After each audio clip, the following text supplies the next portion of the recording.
जाने प्रभु या तुम जानो, हम जाने प्रभु या तुम जानो, हमें तुमसे है कितना प्यार। तुम ही जिगर में, तुम ही नजर में, तुम ही जिगर में, तुम ही नजर में, ओ तुम ही मेरा संसार। हम जाने प्रभु या तुम जानो।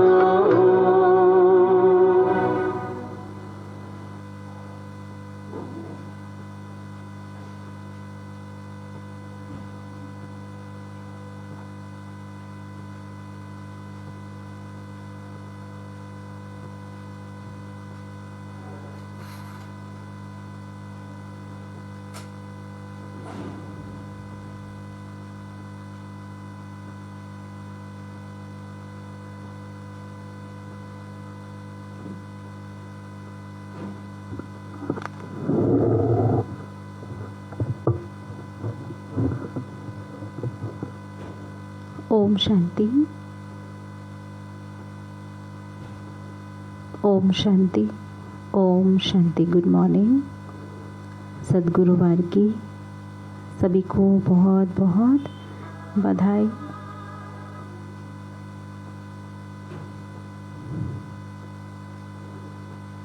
आज का सोमान है, मैं सफलता मूर्त आत्मा हूँ।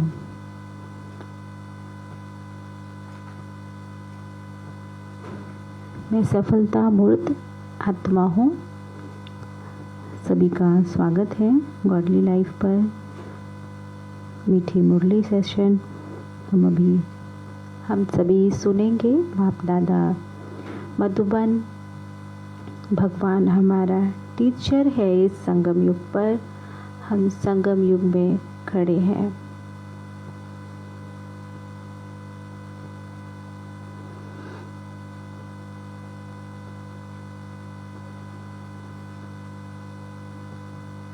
सदगति दाता पिता परमात्मा, हम हैं उनकी संतान। ये भी बुद्धि में रहे, नशा चढ़ा रहे।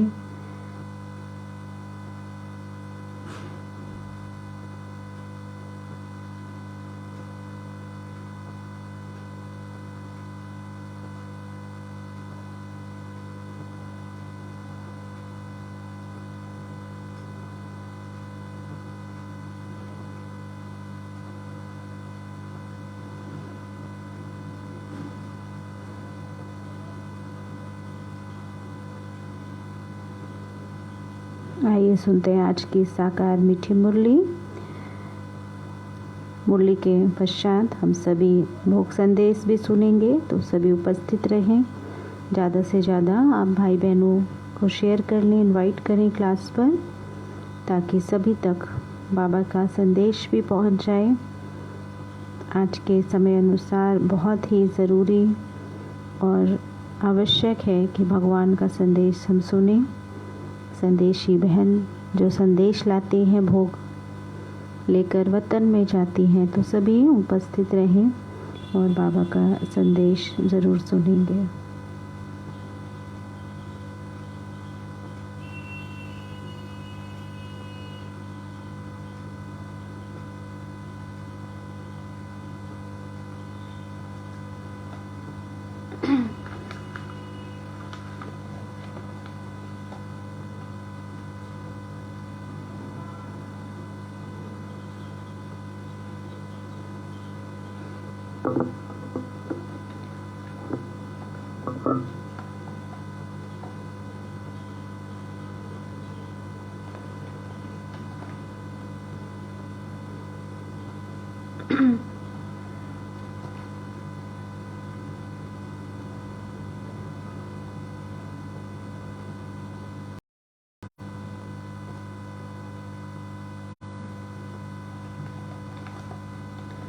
आज की मीठी मुरली में मीठे बाबा ने कहा, मीठे बच्चे, आत्म अभिमानी बनने की प्रैक्टिस करो ना। आत्म अभिमानी बनने की प्रैक्टिस करो माना सिर्फ हम यह निश्चय रख कर कि मैं आत्मा हूँ, बिंदु हूँ, मस्तक मणि हूँ, ये स्थिति केवल नहीं रखनी है। आत्म अभिमानी माना हर एक को आत्मक दृष्टि से ही देखना है।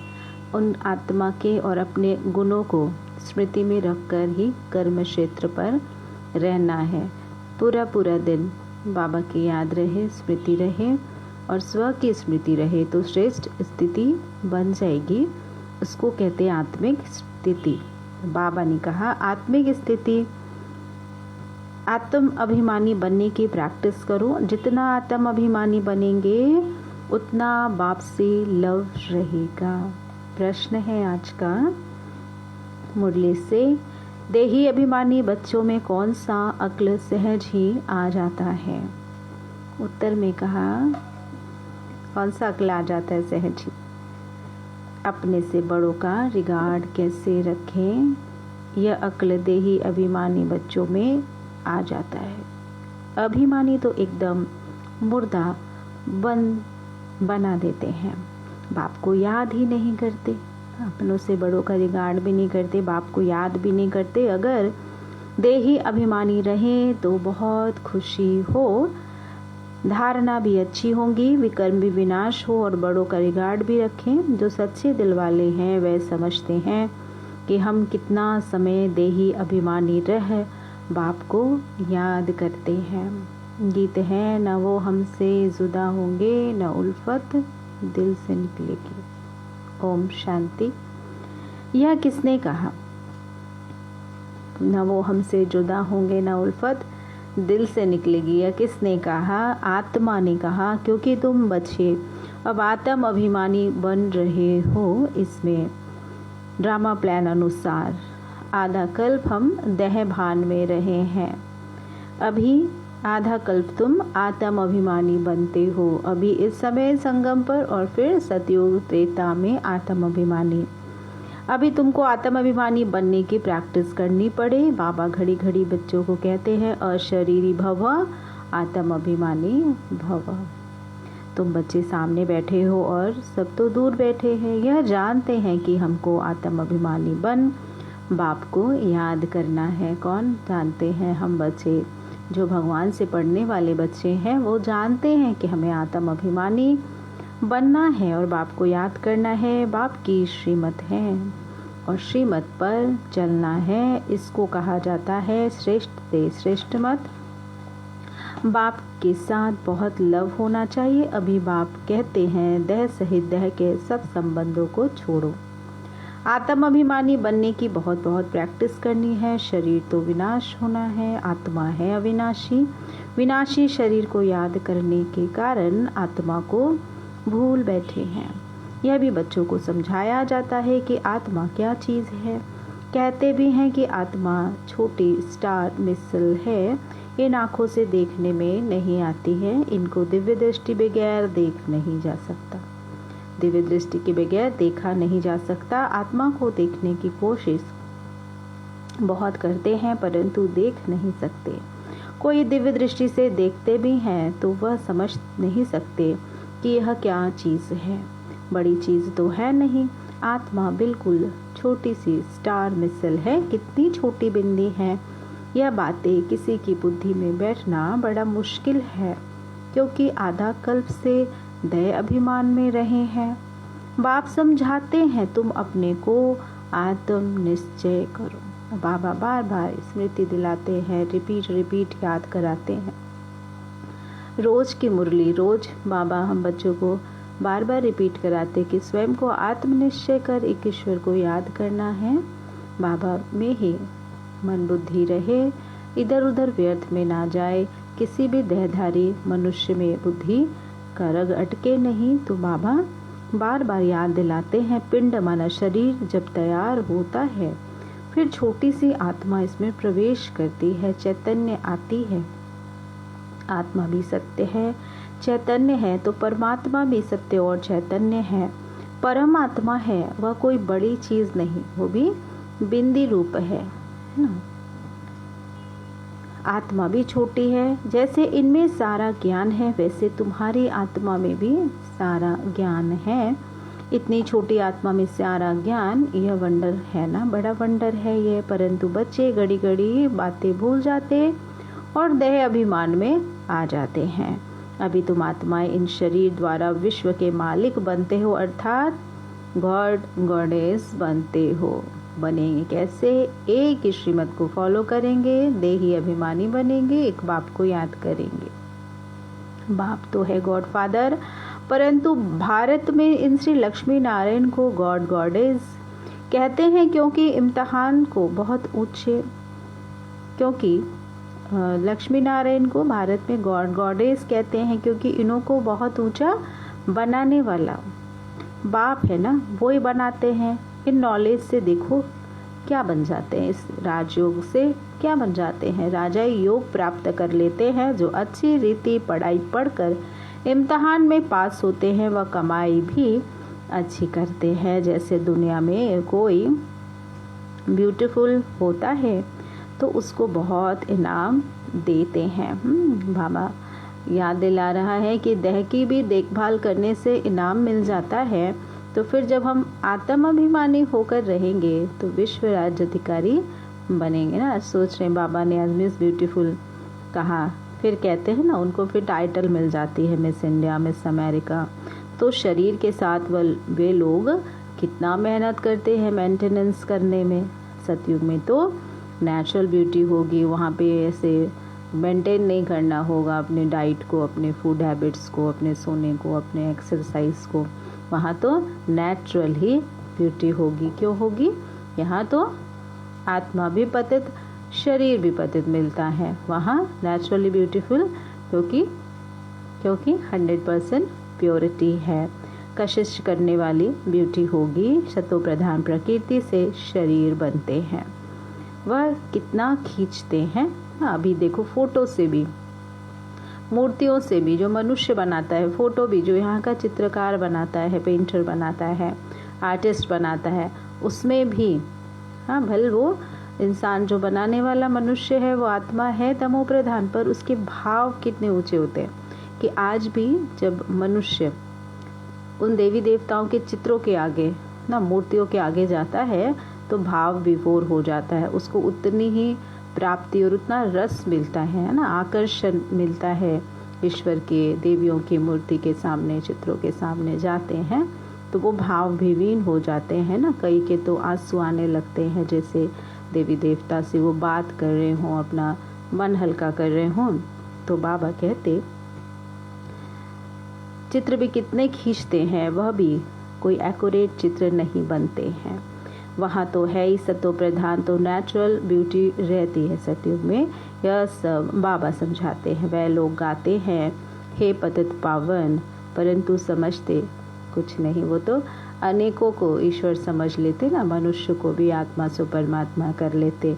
बाबा कहते पुकारते भी ऐसे हैं जैसे बेसमझे हैं।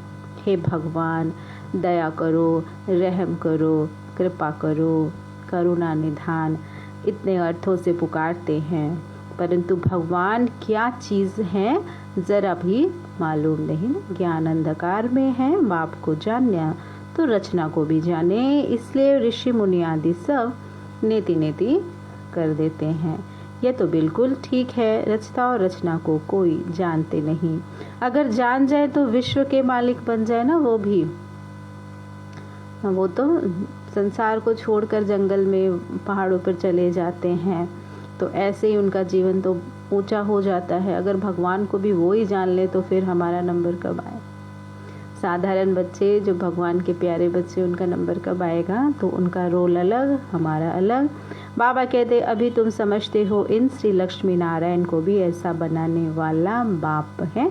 अभी तुम बाप के सम्मुख बैठे हो, परंतु आधा कल्प देह अभिमान में रहने के कारण इतना रिगार्ड नहीं रख सकते। न ज्ञान भी कोई सुनता नहीं, समझाओ तो क्या कहेंगे, सारे रास्ते तो उस तक ही जाते हैं। मुझ में, तुझ में, सब में भगवान है, कण कण में ईश्वर है, वही तो चला रहा है। पाप और पुण्य सब वो ही कराता है। तो कितना ग्लानि करते हैं, उस ऊंचे सरकार का रिगार्ड भी नहीं रखते।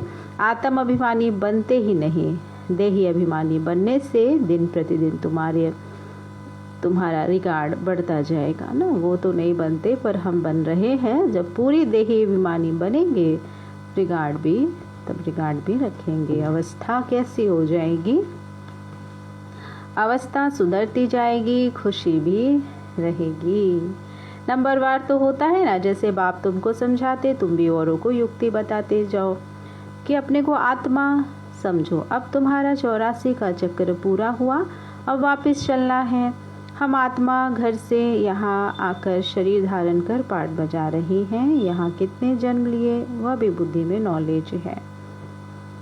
देही अभिमानी बनने में ही मेहनत है। घड़ी घड़ी माया देह अभिमानी बना देती है। अभी तुमको माया पर जीत पाकर देही अभिमानी बनना है। एकांत में बैठ विचार करो, हम आत्मा है। बाप ने कहा है माँ में काम याद करो, तो विक्रम विनाश हो। इस देह में मोह भी नहीं रखो।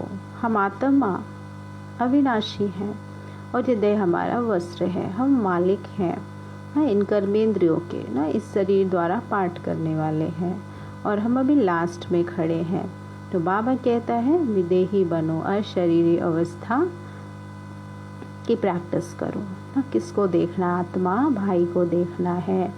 शरीर किस भी का है? बहन का है, भाई का है। स्वयं को क्या देखना है? आत्मा देखना है। औरों को क्या देखना है? आत्मा देखना है। तो शरीर पे दृष्टि ना जाए तो वृत्ति में भी प्रभाव नहीं पड़ेगा। बाबा कहते याद एक बाप को करना है, वर्षा भी बाप से मिलेगी। हम आत्मा अब अपने घर जाती हैं, फिर सतयुग में आकर अपना राज्य भाग्य लेंगी। वहाँ आत्म अभिमानी होंगे। यहाँ माया रावण देह अभिमानी बना देती है। रावण के राज्य में है ना, तो ये सारे पतन तो होने थे। अभी तुम फिर आत्म अभिमानी बनने का पुरुषार्थ कर रहे हो। अपना कल्याण करते रहो। यहाँ चित्रों के सामने आकर बैठो। जैसे मिलिट्री को फील्ड में प्रैक्टिस कराई जाती है ना, देखते हैं ना कितने स्ट्रिक्ट रूल है मिलिट्री में। अभी तुमको आत्म अभिमानी बन बाप को याद करने की प्रैक्टिस करनी है।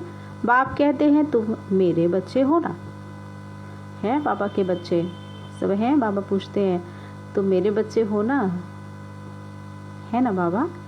हैं। अभी तुमको आत्म अभिमानी बन बाबा को याद करने की प्रैक्टिस करनी है। देह अभिमान बनने से तुम माया के बन गए हो। बुलाते भी हो कि हे पतित पावन, हे ज्ञान का सागर। बाकी तो सब है भक्ति के सागर। भक्ति मार्ग का कितना विस्तार है, कितना विस्तार है भक्ति का। इतने प्रकार के त्योहार बनाते हैं, इतने सारे 33 करोड़ देवी देवताओं की पूजा करते हैं, तो विस्तार है ना भक्ति का ना। मज़ा भी आता है, कितना सुंदर लगता है ना भक्ति में। तो उसमें कण रस है, उसमें मन लग रहा है, उसमें बहुत सारी झांकियाँ दिखाते हैं और भिन्न भिन्न लीलाएं करते हैं, तो वो अच्छा लगता है।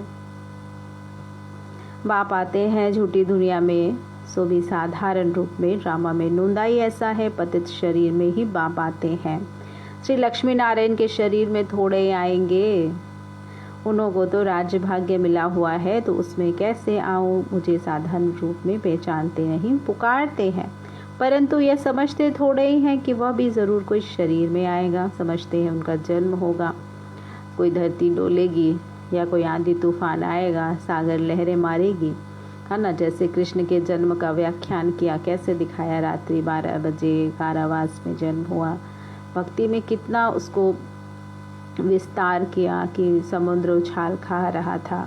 सारे जो सिपाही थे, जो कारावास में जो पहरा दे रहे थे, वो सब सो गए और कैसे जेल के पट खुल गए। ऐसे सारा कुछ बहुत सुंदर चित्रण दिखाया, तो उसमें रस आता है, भाव विभोर हो जाते हैं। पर यहाँ बाबा ने कहा कि कोई साधारण में आता हूँ तो पहचानते नहीं, मेरा रूप तो है निराकार बिंदी, तो जरूर प्रजापिता ब्रह्मा के तन में ही आऊँगा। तभी तो भगीरथ का गायन किया हुआ है। प्रजापिता तो ज़रूर यहाँ होना चाहिए ना, ज़रूर पुराना तन होगा। यह ब्रह्मा पुराना और बाजू में विष्णु नया खड़ा है। त्रिमूर्ति के चित्र में कितना ज्ञान है। तुम बच्चे आगे इन देवताओं को बुलाते थे। पहले साक्षात्कार में जब आदि में जब यज्ञ की शुरुआत थी 1936 से, तो 14 वर्ष वो भट्टी में सभी रहे। उस समय जब साक्षात्कार में जाते थे तो देवी देवताओं का रूप देखते थे और खुद में भी देखकर उस चलन में चलते थे। तो वो बाबा कह रहा कि आगे तो फिर देवी देवताओं को बुलाते थे, श्री नारायण की कितनी खातिरी करते थे। वंडर है ना, हम खुद नारायण को कितना प्यार करते थे ना। ब्रह्मा बाबा की आत्मा ही तो नारायण बनेगी, पर उस रूप को नहीं बुलाते थे ब्रह्मा बाबा की, पर नारायण रूप में जब वो स्वर्ग में राज्याधिकार में थे तो वो रूप इमर्ज किया करते थे। श्री नारायण आया है, इनको खिलाओ पिलाओ, अंदर में समझते थे अभी हम यह बन रहे हैं। जो बना हुआ है उसको ज़रूर खातिरी करेंगे, गोया हम अपनी खातिरी करते हैं। बाबा भी कहते हैं अपनी खातिरी करते हो। तुम बच्चों ने देखा तो है ना, यह बड़ी वंडरफुल बातें हैं ना। सभी कहाँ बैठे हैं देवी देवताएं, कहाँ बैठे हैं सारे ब्रह्मा कुमार कुमारियाँ, क्या हैं, देवी देवताएं हैं। देखने में कितना सुंदर लगता है। अभी सभा देखो जो डायमंड हॉल में बैठी होती हैं, कॉन्फ्रेंस हॉल में, या बड़े बड़े, या आप सभी भी जो भी बैठे हैं ध्यानपूर्वक बाबा के सम्मुख ज्ञान मुरली सुन रहे हैं, सभी कौन हैं, भविष्य के होवनहार देवी देवता हैं। यह बड़ी वंडरफुल बातें हैं, यह दूसरा कोई समझ ना सके, तुम ही समझा सकते हो। यह तो है ही बिल्कुल नया ज्ञान ना, जो स्टडी है भगवान पढ़ा रहा, तो इतना सुंदर जीवन। बाप कहते हैं मैं फिर से देवी देवता धर्म स्थापन करता हूँ।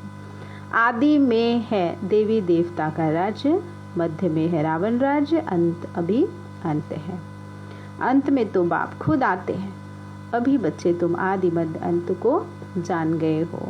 अब बाकी थोड़े समय में क्या क्या होने वाला है, विनाश भी ज़रूर होगा। कहते हैं महाभारत लड़ाई लगी थी, अब फिर लगेगी। इस समय यह किसको पता नहीं, पतित पावन तो एक ही बाप है। हाँ, एक ही पिता परमात्मा है जो पतित पावन है। ना पानी की गंगा से पावन होएंगे, ना तपस्या से, ना जागरण से, ना व्रत से, किसी चीज़ से भी हम पावन नहीं होंगे, सिर्फ याद करने से पावन होंगे। वह आया है तो बाकी कितना समय रहेगा। श्री कृष्ण तो हो न सके, उसने तो सतयुग में एक जन्म लिया कृष्ण नाम से, फिर नाम रूप बदल गया, शरीर की बनावट ही बदल जाती है। बाप ने समझाया है कि तुम ही जो पूज्य थे वह फिर पुजारी बने हो। 84 जन्म कैसे लिए यह भी बाप ने समझाया, और कहते हैं तुम आधा कल्प देह अभिमान में रहते हो, अब देही अभिमानी बनो, श्रीमत से बनो। श्रीमत से बनेंगे तो प्राप्ति है। तुम आत्मा हो, यह निश्चय रखो, मैं तुम्हारा बाप परम पिता परमात्मा हूँ, मैं अशरीरी हूँ। और बच्चों को बैठ स्वयं ही अपना परिचय देता हूँ। जो गाया हुआ है अतीन्द्रिय सुख पूछना है तो गोपियों से पूछो। यह अंत की बात है, जब इम्तिहान की रिजल्ट नज़दीक आती है। अतीन्द्रिय सुख का अनुभव है ना, भगवान के हम सम्मुख बैठे हैं, भगवान साथी हैं, भगवान के आनंद में, भगवान के रस में हम मन का डांस करते हैं, तो वो रस मिलता है ना। जो बच्चे जास्ती सर्विस करते हैं वह ज़रूर सबको प्रिय लगेंगे। प्रदर्शनी आदि में भी पहले उन्हों को याद करते हैं ना सेवा के लिए कि वो बहुत अच्छे हैं, तीखे हैं, तो याद करते हैं, लिखते हैं ना फलाने को भेजो।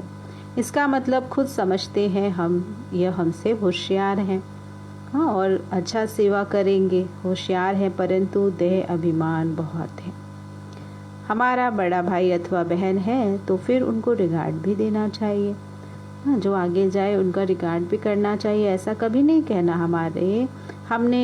हम फलाने हमारे से 100 गुना अच्छे हैं, ऐसा कभी नहीं कहेंगे। फलाने हमारे से 100 गुना अच्छे हैं, किसको रिगार्ड रखने का भी अक्ल नहीं है। बाप जो समझाते हैं उस पर चलते नहीं तो उन्हों का क्या हाल होगा। देह अभिमान मुर्दा बना देता है। बाप कहते हैं देही अभिमानी बनो। सवेरे उठ शिव बाबा को याद करो ना। अमृत वेले का समय सबसे उत्तम है याद करने का, वह भी नहीं करते। हाँ, जो नहीं करते तो क्या करेंगे, पद भी ऐसा होगा ना, नहीं करेंगे तो जितना अभी मर्यादा में रहेंगे, जितना अभी फॉलो फादर करेंगे, उतना भक्ति में आपका पूजन भी वैसा होगा, नियम अनुसार, कायदे अनुसार। अच्छे महारथी योग में बहुत कम रहते हैं। ज्ञान तो छोटे बच्चे भी समझा सकते हैं ना, ज्ञान तो समझा सकते हैं। छोटे बच्चों को तो जल्दी याद स्मृति में रह जाता है, परंतु तोते मुआफिक लगता है उनका से बोलना, मालूम नहीं लगता कि अनुभव है या नहीं है। इसमें तो योग में रहो, धारणा भी हो तो खुशी होगी। योग बगैर विकर्म विनाश हो न सके, याद किया जाता है पवित्र चीज को, तो उसके साथ लव भी बहुत होना चाहिए ना। पवित्र कौन है? परमपिता परमात्मा, जो पवित्रता का सागर है, जो हमें भी पावन बनाता है, जो हमें भी ऐसा ऊंच बनाता है। घड़ी घड़ी समझाया जाता है मन मना भव, आधा कल्प देह अभिमान रहे। तो देही अभिमानी रहना मुश्किल अभी लगता है, प्रैक्टिस नहीं है, मुश्किल लगता है, बहुत मेहनत लगती है, कितने वर्ष लग जाते हैं देही अभिमानी अवस्था बनने में। अपने को छोटी आत्मा समझ और बाप को भी बिंदी समझ याद करो। इसमें मेहनत है। जो सच्चे होंगे वो अंदर फील करते होंगे कि हम कितना याद करते हैं। यह प्रैक्टिस बहुत डिफ़िकल्ट है, याद में रहने की प्रैक्टिस बहुत डिफ़िकल्ट है। 21 जन्म के लिए स्वर्ग की बादशाही पाना कोई कम बात है क्या? जिन्होंने समझ लिया, जिन्होंने बुद्धि में बिठा लिया, वो रेगुलर है और पुरुषार्थ कर रहे हैं ना। ऐसा देखने को बहुत मिल रहा। जो अभी नए भी जुड़े हैं, जो अभी बाबा को पहचाने हैं, वो बहुत फास्ट जा रहे हैं और एकदम बाबा के बन गए हैं, पक्के वाले हो गए हैं। तो फिर इसलिए बाबा कहता है लास्ट सो फास्ट। तो ऐसा बनना है। जो सच्चे होंगे वो अंदर फील करते होंगे कि हम कितना याद करते हैं। ये प्रैक्टिस बहुत डिफ़िकल्ट है। 21 जन्म के लिए स्वर्ग की बादशाही पाना कोई कम बात है क्या? तुम समझते हो हम छोटी आत्मा, उसमें 84 जन्मों का पाठ रुंधा हुआ है। आत्मा ही मुख्य एक्टर बनती है, आत्मा ही सब कुछ जानती है, सब कुछ बनती है, परंतु देह अभिमान के कारण आत्म अभिमानी गुम हो जाता है। सबसे मुख्य प्रैक्टिस यही करनी है। यही भारत का प्राचीन योग भी मशहूर है, यही गीता है। सिर्फ उसमें नाम निराकार के बदले देहधारी देवता का लिख दिया है। बाप कहते हैं जिसने बहुत भक्ति शुरू से लेकर अंत तक की, वही नंबर 1 उच्च जाएंगे। तुमने भी बहुत भक्ति की है, तो तुम बच्चों को भी कितनी खुशी रहनी चाहिए कि हमें बाप मिला है, भगवान मिला है ना। जिसे ढूंढती थी दुनिया वो हमारे सामने खड़ा, हमारे साथ खड़ा है। कितनी खुशी चाहिए कि हमको बाप मिला, बाबा हमको पढ़ा रहे हैं। शुक्रिया बाबा, इतना प्यार दिया बाबा ने। हम इस पढ़ाई से विश्व का मालिक बनते हैं। अब बाबा की मत पर तो ज़रूर चलना चाहिए ना। बाप जो डायरेक्शन देते, अगर कुछ उल्टा भी हो गया तो आप ही उसको सुलटा बना देंगे, राय देंगे, तो फिर जिम्मेवारी उन्हीं की ना। ऐसे भी जब आप किसी से एडवाइस लो और फिर उसके एडवाइस से चलो तो कहेंगे ना आप करो करो, मैं हूँ ना, मैं हूँ, मैं लेता हूँ ना जिम्मेदारी, सब ठीक हो जाएगा। तो बाबा जब कहता है तो जिम्मेवारी उसकी। घड़ी घड़ी शिव बाबा याद पड़ता रहे। इसीलिए है बाबा भी सदैव कहते हैं कि तुमको शिव बाबा सुनाते हैं। हम भी सुनाते थे। तो यह डायरेक्शन देने वाला शिव बाबा, हम उनका डायरेक्शन पर चलते हैं। तुम भी उनको याद करते हो, यह भी उनको याद करते हैं। देह का अभिमान छोड़ दो। तुम कोई जौहरी दादा के पास थोड़े आए हो। किसके सम्मुख आए हैं? तो ब्रह्मा बाबा शिव बाबा के सम्मुख हम आते हैं। तुम शिव बाबा के पास आए हो। इस देह को भी नहीं देखो, हम किसके पास आए हैं? शिव बाबा के पास आए हैं, शिव बाबा से मिलने आए हैं, शिव बाबा का बनने आए हैं ना। ज्ञान सागर तो वह है ना। तुम आए हो शिव बाबा से ज्ञान अमृत पीने।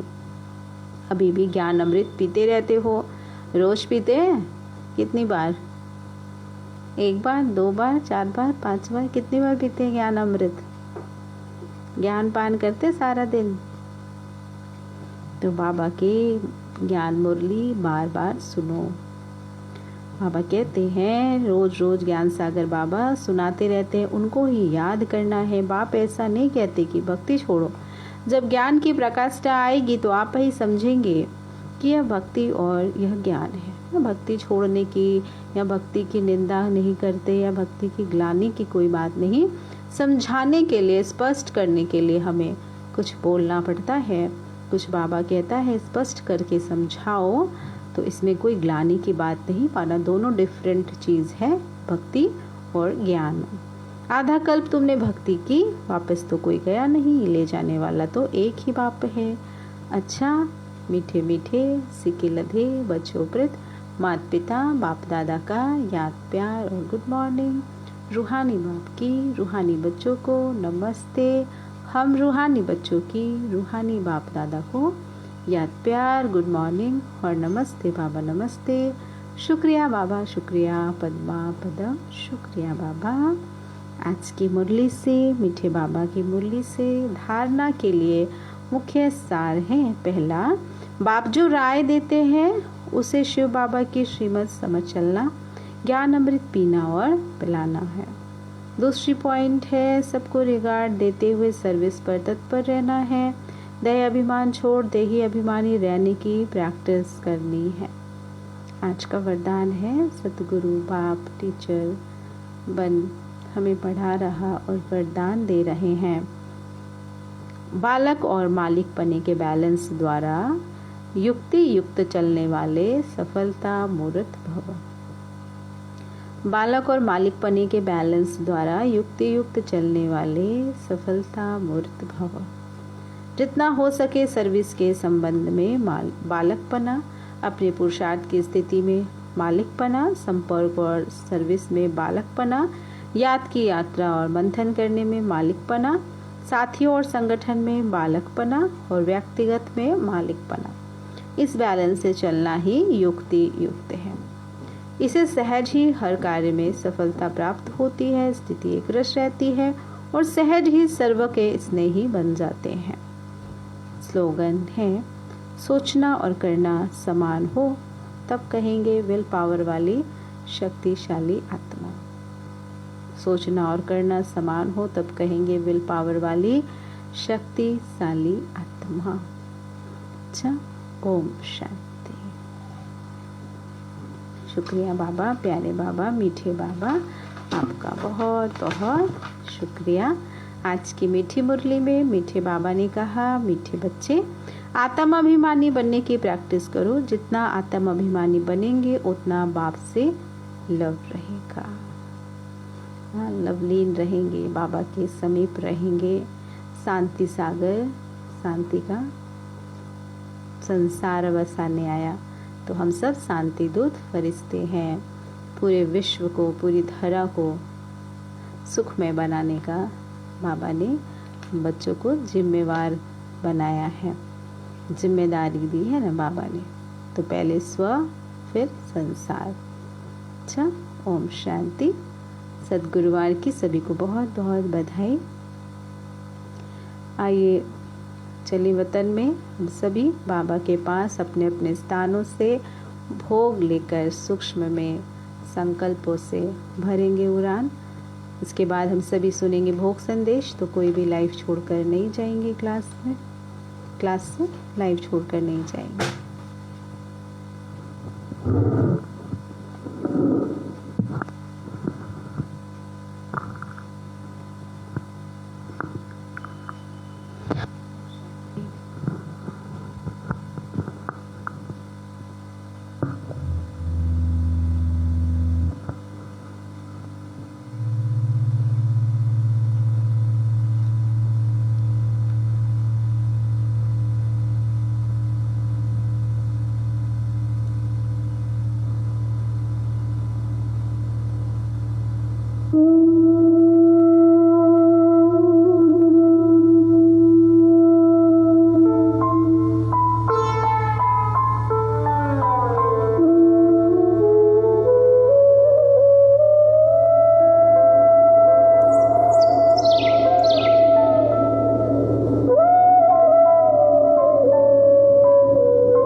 पंछी उड़ो तुम वतन में,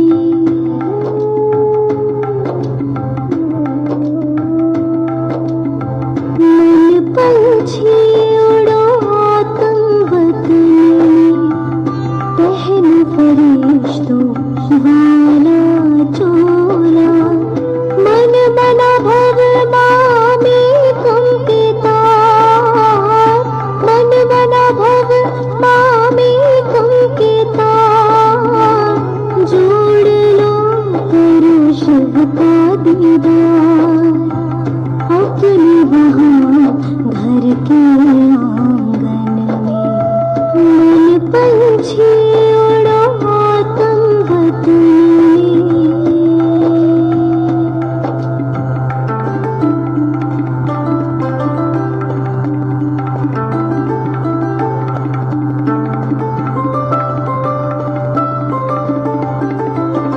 हाथों में अमृत की प्याली, फूलों से सजी हो भोग की थाली,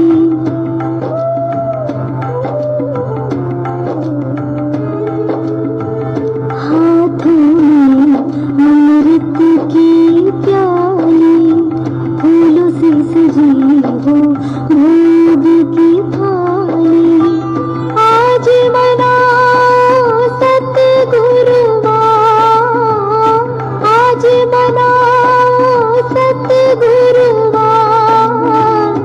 जानी गगन की पार, बैठे वो इंतजार अखियन में, बैठे वो इंतजार अखियन में, मन पंछी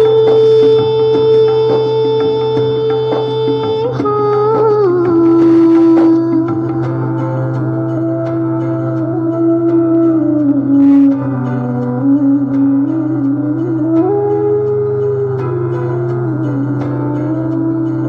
ब्रह्मातन में शिव जी पधारे, सोए भाग जगाए हमारे,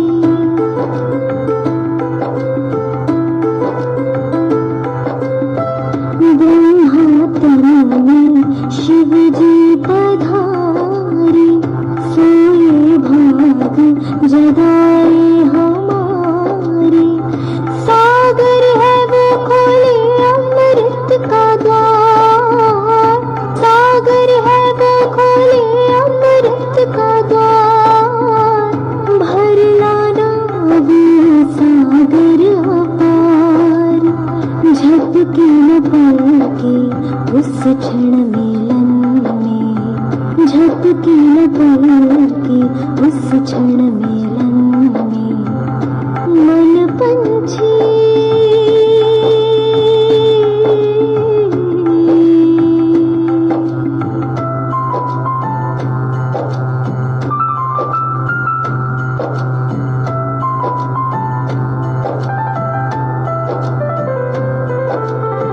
ले जाओ तुम यादें हमारी, कहना महक रही फुलवारी,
जाते क्या देखती हूँ कि ऊपर एक बहुत ऊंचे स्थान पर बहुत सुंदर एक पुष्पक विमान ऐसे चारों तरफ चक्कर लगा ही रहा था और उस विमान से एक तरफ तो बहुत सुंदर लाइट निकल रही थी और वो लाइट की किरणें चारों ही तरफ पहुंचती थी, तो ऐसा सुंदर दृश्य दिखाई दे रहा था।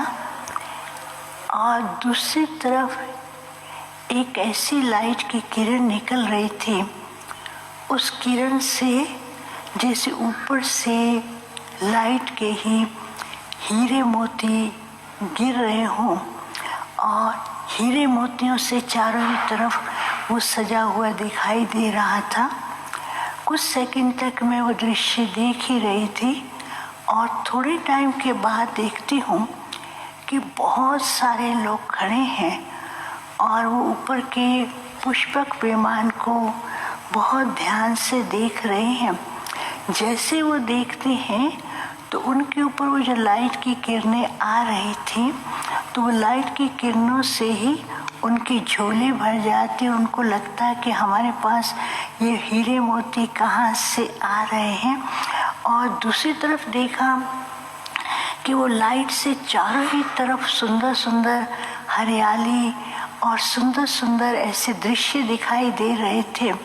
तो वो लोग इतने हैरान होकर के देख रहे थे कि दूसरे लोग से ये कौन सी ऐसी चीज़ आई है जो स्वतः ही हमारे को इस प्रकार से भरपूर कर रही है। और कुछ सेकंड के बाद बाबा सामने आए तो बाबा ने कहा, बच्ची क्या देख रही हो?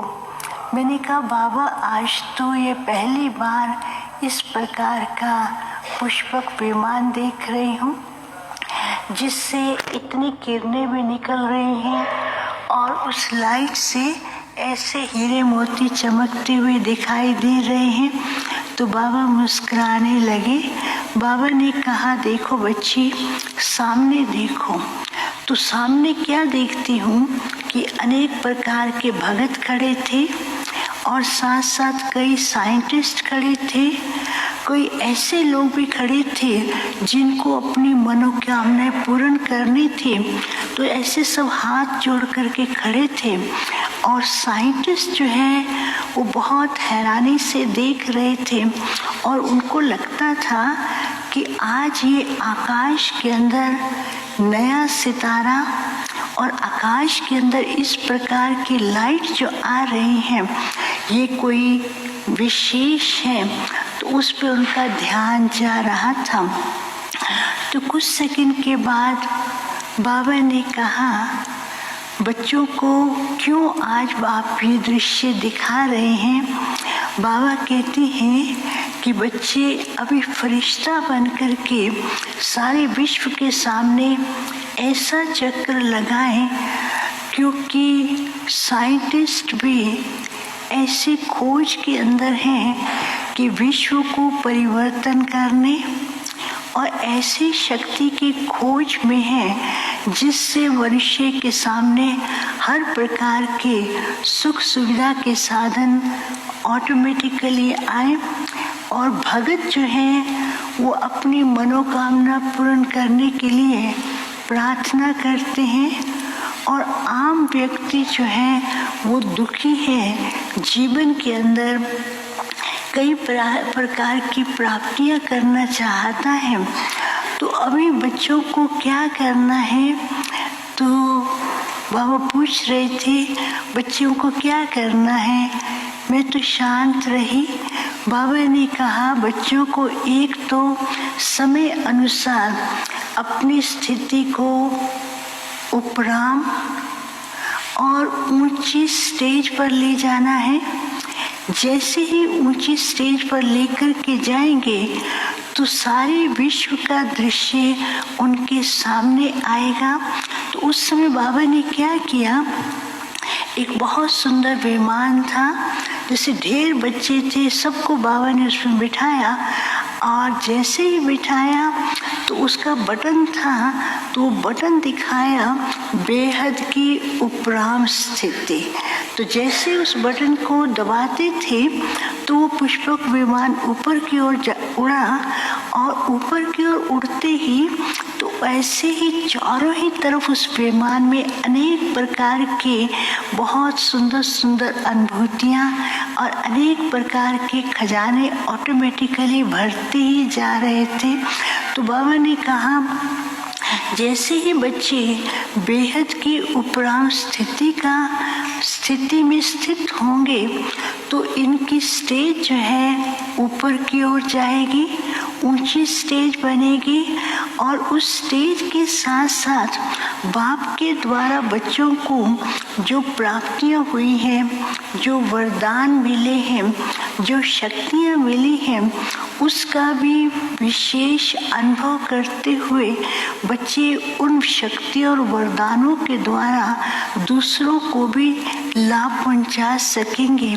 तो बाबा ने कहा एक तो बेहद की उपराम स्थिति हो, दूसरे बाबा ने कहा बच्चों को ध्यान रखना है कि समय अनुसार साइंटिस्ट जो हैं, जो इस समय गुप्त रीति से कार्य कर रहे हैं, उनके अंदर एक ऐसी लगन है संसार को परिवर्तन करने की, लेकिन वो अपना कार्य पूरा नहीं कर पा रहे हैं। तो उस कार्य के लिए मदद करने के लिए, क्योंकि ये साइंटिस्ट भी आपके कार्य में सहयोगी हैं, तो उनको मदद करने के लिए बच्चों को विशेष जो है अपनी साइलेंस पावर का प्रयोग करना है, और साइलेंस पावर से ही उनके अंदर ऐसी अनुभूतियाँ होंगी जो आपकी भविष्य दुनिया के लिए जो साइंस काम आने वाली है, वो साइंस भी आपको उसमें प्योरीफाई होकर के, रिफाइन होकर के मदद करेगी। नहीं तो अभी भी साइंटिस्ट जो हैं वो कई प्रकार से कई बातों के अंदर काम कर भी रहे हैं, लेकिन उनको रास्ता क्लियर दिखाई नहीं देता है। दूसरी बात बाबा ने कही, देखो द्वापर में भी जो भगत है आपके, वो अपने इष्ट के साक्षात्कार के लिए तैयार बैठे हैं, लेकिन उन्हें वो प्राप्ति अभी नहीं हो रही है। तो इसलिए भक्तों को भी साक्षात्कार कराने के लिए अपनी स्टेज को ऐसे बनाना है। फिर बाबा ने कहा तीसरी बात, सारे विश्व की आत्माओं के कल्याण करने की जिम्मेवारी बाप ने तुम बच्चों को दी है। तो हर बच्चे के कल्याण के लिए उनको भी ऐसी लाइट की किरणें पहुंचाते रहें, ताकि उन्हें भी ऐसा अनुभव हो कि परमात्मा हमारी पुकार सुन रहा है और हमें कुछ प्राप्ति हो रही है। तो बाबा ने कहा इस कार्य को करने के लिए बच्चों को विशेष ध्यान रखना है। एक तो बेहद की उपराम वृत्ति, दूसरा अपनी स्थिति को ऊंची स्टेज पर लेकर के जाए, तीसरा अभी समय नहीं रहा है कि छोटी छोटी बातों में अपना टाइम, शक्ति और प्राप्तियों को वेस्ट करते रहें। छोटी छोटी बातों से किनारा करके बाप को सामने रखते हुए, जैसे बाबा को सामने रखेंगे तो छोटी बातों से भी किनारा हो जाएगा और बाप के साथ के कारण विशेष शक्ति भी अनुभव करेंगे और दूसरों को भी कराएंगे। फिर तो बाबा को भोग स्वीकार कराया और आप सबकी तरफ से अभिचंद भाई जी के निमित्त याद प्यार दिया। तो बाबा ने जैसे उनको इमर्ज किया तो बाबा के सामने तो खुशी में झूम रहे थे। कहते बाबा ने तो कितने अनुभव कराए, बाबा ने सब कुछ किया। बाबा ने कहा इस बच्चे ने अपने हर्षित मुख चेहरे, न्यारी और प्यारी स्थिति के द्वारा अनेक आत्माओं की सेवा की और विशेष करके ऐसी ऐसी सेवाओं के निमित्त बन करके अनेकों का बाप का वारिस बनाया। तो बहुत मुस्कुरा रहे थे। तो बाबा ने उनको जैसे वो फुलवाड़ी भी दिखाई और कैसे सेवा किया। तो कहता है कि ये तो बाबा का काम है, बाबा ने किया है। का बाबा ने तो मेरे को सारे विश्व का इतना सुंदर भ्रमण कराया है।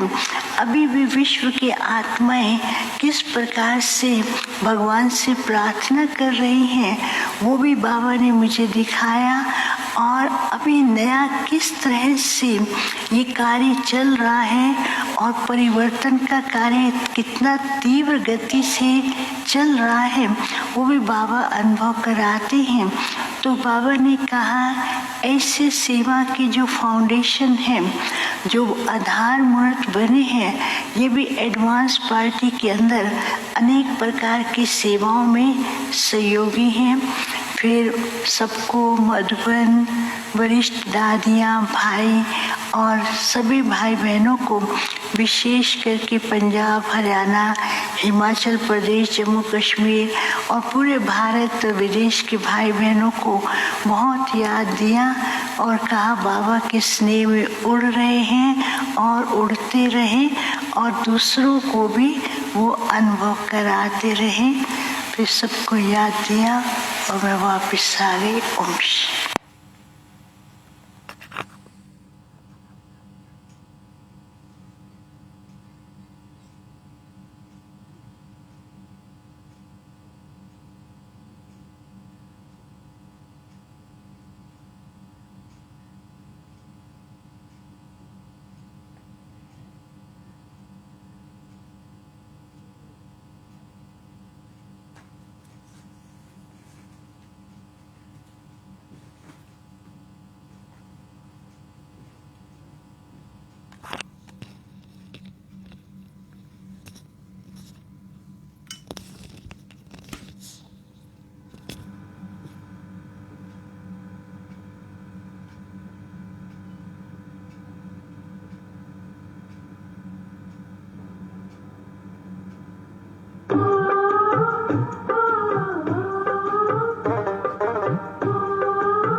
तेरे पास ही रह जाऊं, जी चाहता है बाबा, आकर के फिर न जाऊं, जी चाहता है बाबा, आकर के फिर न जाऊं, जी चाहता है बाबा, तेरे पास ही रह जाऊं।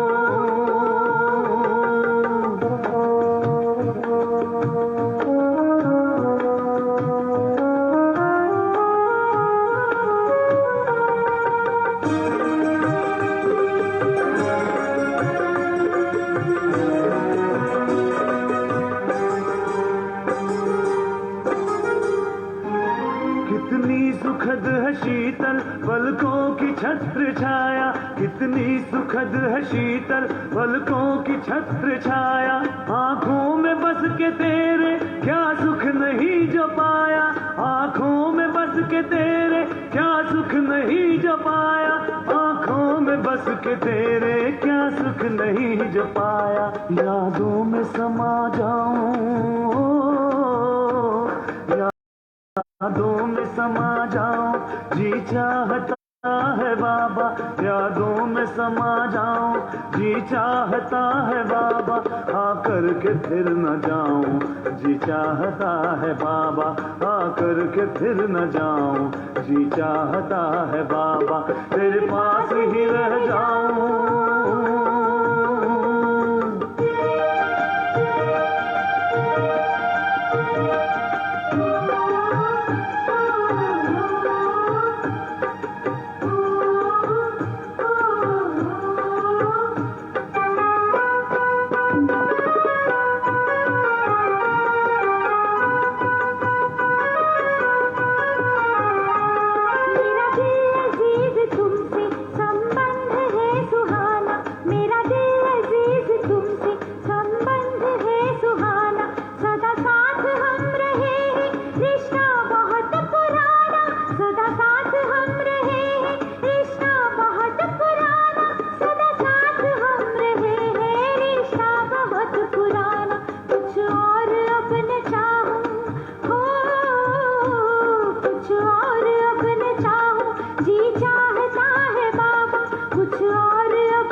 चाहता है बाबा, तेरे पास ही रह जाऊं जी चाहता है बाबा, तेरे पास ही रह जाऊं जी चाहता है बाबा, आकर के फिर न जाऊं जी चाहता है बाबा।